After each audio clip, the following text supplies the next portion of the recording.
What's up guys, Spin Firearms here, and this is my Vism kit for installing Glock sights.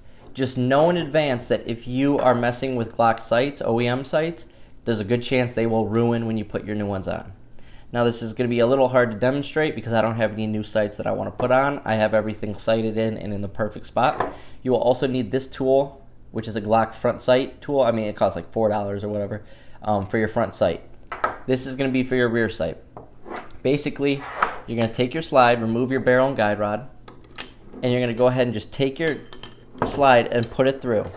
Now what you're going to do is you're going to set, this is going to be really hard, but anyways, you're going to set your sight as far in as you can get it. It may just go in a little bit, but that's fine. Then you're going to raise this up until the right height.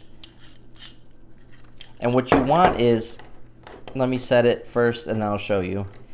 It's going to be a little hard because it already has a sight on there. So basically, you want it to be high enough to where this part can catch onto that sight. See, I need to raise it up a little bit and move it. So basically, there's a trick to this. You don't want it to be too high to the point where that piece is now scratching your slide and stuff. So that's what you want it to look like. Although with no sights on there, this part will be like over here. You're just gonna start your sight in there a little bit and this will be over here. And basically all you're gonna do is rotate this and it'll lock onto your sight and push it right off, and then you insert the new one, slide it back, and it'll slide it on. Now, depending on what sights you got, or like I said, I wanna just let you know this first. Make sure that there is a gap between your slide and this part. You do not want that rubbing on your slide the whole time.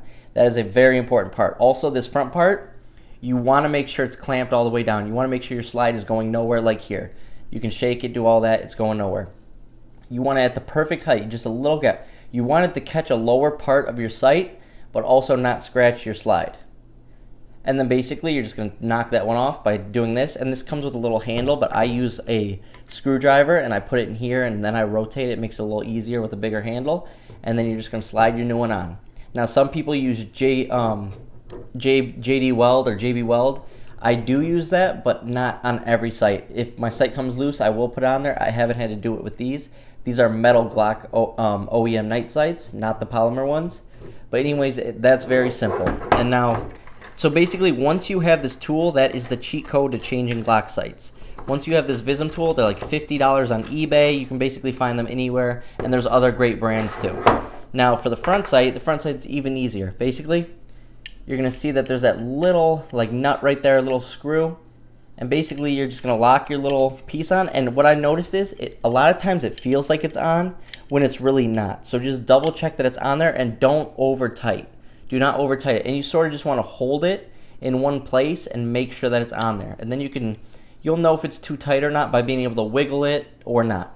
But basically, if you over tighten it, I've had front sight snap before. So it's always nice to have extra of these screws or bolts because they tend to be the same on all front Glock sights. So basically, you'll just unscrew your front one and re-screw a new one in and just make sure it's straight. Hold on to it. Sometimes it can be hard depending on the sight. But yeah, that's how you change out Glock sights. And also a good way to measure is this little gap right here. You want the gap on each side of your sights to be dang near perfect. There's a couple ways. Most of the time you're just going to eyeball it, but these little gaps, some of them leave gaps like that, and you just want it to be perfectly on as much as you can get it. And you should know by being able to sight it in at the range, and it should look like that when you're done and be good to go. That's how you change Glock sights.